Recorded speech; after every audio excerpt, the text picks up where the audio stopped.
మీకు ఏదన్నా ఆధారం పబ్లిక్ గా బాబు గారు లేకపోతే ఇక్కడ ఎంపీలుగా నేను లేకపోతే అనకాపల్లి ఎంపీ రమేష్ గారు లేకపోతే ఇక్కడ ఎమ్మెల్యేలు పల్లా శ్రీనివాస్ గారు పంచకల్ రమేష్ గారు ఏదైనా వచ్చి ఇప్పుడు ఎక్కడ అన్నారా? ఏ ఆధారం లేకుండా ఇంగ్లీష్ మీడియా అట్లా రావడం అనేది చాలా ఇర్రెస్పాన్సిబుల్ గా భావిస్తున్నాను. ఎందుకంటే ఇది చాలా మంది జీవితాలకి ముడిపడిన సమస్య. అంత ఈజీగా లైట్ గా వాళ్ళు రాయడం అనేది కరెక్ట్ కాదు. సో దాని మీద చర్యలు కూడా మేము తీసుకుంటాం. ఎందుకంటే మిస్ఇన్ఫర్మేషన్ స్ప్రెడ్ చేయడం అది కూడా మనందరికి కోరేది ఏంటి? స్టీల్ ప్లాంట్ కాపాడుకోవాలి, ఇక్కడున్న కార్మికులకి నిర్వాసితులకి అందరికీ జస్టిస్ జరగాలని మేము అనుకుంటుంటే దీన్ని ఎట్లా డీవియేట్ చేయాలి, ఎట్లా పొలిటికల్ గా పాయింట్స్ కొట్టాలి.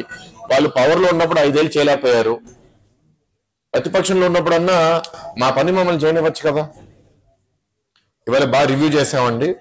వాళ్ళని కోరింది కూడా ఏంటంటే లాభాల లోపలికి స్టీల్ ప్లాంట్ ని ఎట్లా తీసుకుని రావాలి, ఆ విధంగా మనం ఎట్లాంటి సహాయం రేపు కేంద్ర మంత్రి మనం అడగాలి.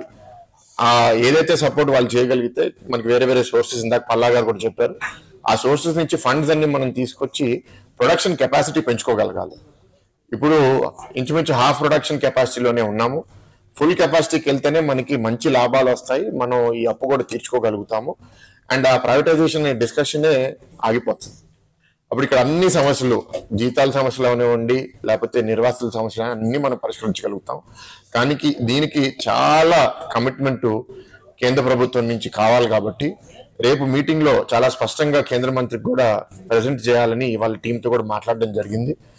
మనం రేపు ఈ సహాయం కేంద్ర ప్రభుత్వం ఇచ్చిన తర్వాత ఎట్లాంటి లాభాలు రాబోతున్నాయి, అప్పు ఎట్లా ఇవ్వబోతున్నాం అనే నమ్మకం మనం సృష్టించగలిగితే ఇంకా మనకి తొందరగా సహాయం వస్తుందని నేనైతే నమ్ముతున్నాను.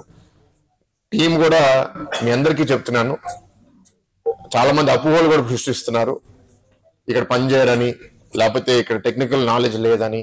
అది మాత్రం మీటింగ్ లో నాకు అర్థమైంది ఏంటంటే అక్కడ ఉన్న కొందరు హెచ్ఓడీస్ కూడా చాలా కమిటెడ్ గా ఉన్నారు.